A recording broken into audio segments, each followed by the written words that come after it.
Okay, hello and welcome to the channel.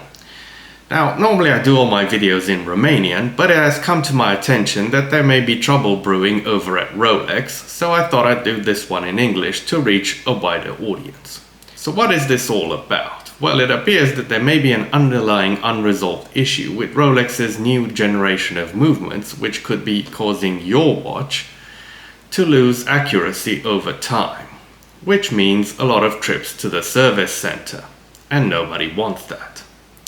Now, a bit of history on Rolex's 3-2 generation of movements. In 2015, Rolex unveiled its new generation of movements with the introduction of the 3255 movement, which went on to equip watches with a day-date complication. Then followed the 3235 for watches with a date complication, and the 3285 for GMTs such as the GMT Master 2 or the Explorer 2. Finally, in 2020, Rolex equipped the new Submariner 1240-60 with the 3230 no-date movement. That movement is also used in Oyster Perpetuals and the Explorer 36mm. So what is the issue with these movements? Well, a pretty lengthy thread over on the RolexForums.com is collecting data on the amplitude and accuracy of Rolex watches as reported by ordinary Rolex owners. It turns out that a lot of people have been experiencing drops in amplitude very soon after purchasing their brand new Rolex watches. The amplitude drops are obviously only detectable by using a tool called a time grapher, which measures various stats of an automatic watch. The amplitude, that is, the number of degrees of rotation in the swing of the balance wheel, on watches that exhibit the problem, seems to gradually go down until it's not high enough for the watch to maintain its accuracy. So, for example, if you were to measure a brand new Rolex, the amplitude in the first 24 hours after a full wind might be 285, which is great. However, after say 2 years of ownership, you might notice that it has dropped to 200, which is outside of Rolex's tolerances. It is only at this point that a Rolex owner might notice that something is off with their watch, because the watch will start to run slow, say -10, -7 seconds per day, which is well outside of Rolex's superlative chronometer specifications of ±2 seconds per day. So what are people in this thread actually saying? Well, there are quite a few interesting data points here. Firstly, there's a poll asking people whether they've had accuracy issues with a Rolex that has a 3-2 movement.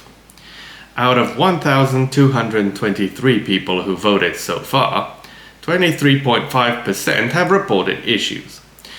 Looking through the comments, the same story repeats. Rolex watch is purchased, and at some point, could be 6 months, could be 2 years, it starts losing time.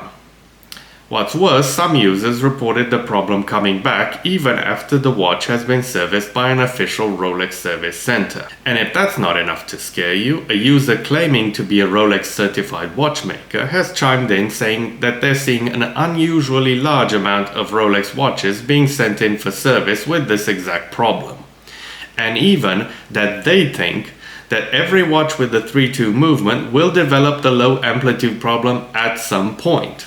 Now, so far neither Rolex nor any Rolex authorized dealer has commented on this in any way, which is to be expected, but everyone is hoping that Rolex is subtly working on a fix for this problem.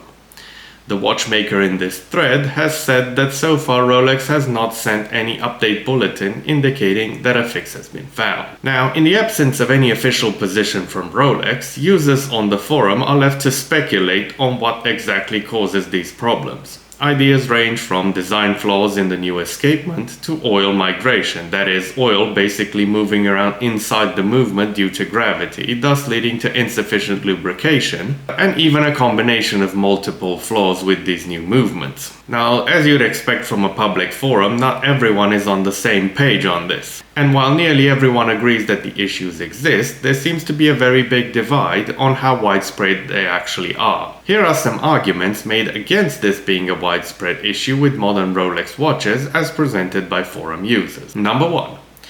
Even though 1,223 people have voted in the poll and 23.5% reported a problem, Rolex makes over 1 million watches per year. So there must be several million Rolex watches in circulation at the moment that have 3-2 movements. There is no way of knowing how many of these actually have the problem. Number 2. Only Rolex customers who have issues will be looking them up online and finding this thread. So obviously a lot of people who voted will have had issues. Number 3. If it's such a big issue, how come nobody on YouTube is talking about it? Number 4. Rolex service centers would be swamped with repair work if the defect rate is indeed that high, and Rolex would not be able to keep this a secret for long. Now here are some counter-arguments to these arguments. Number 1. Lots of Rolex owners buy these watches as status symbols, and even though this issue is present, they wouldn't care enough to check the accuracy of their watches. Number 2. Some users on the forum have reported having issues with multiple Rolexes. Some basic math would indicate that for somebody who owns 6 Rolexes and 4 are defective, the defect rate would have to be huge. And number 3, many YouTube channels are associated with businesses that are actually selling watches, including Rolex, so it would be in their best interest to keep things quiet. Now what do I think of all of this? Well, I've owned a Datejust 41 previously. Now I own a 1240-60 Submariner, so they both had 3-2 generation movements. I haven't noticed any issues myself yet, but I'll definitely be keeping an eye on things and maybe even getting a time grapher so I can monitor the amplitude over time. Let me know in the comments what you think is going on. Do you have a Rolex with a 3-2 movement? Do you have multiple Rolexes with the 3-2 movement perhaps? Have you had any problems with them? Let me know in the comments below, and I'll see you in the next one. Bye bye.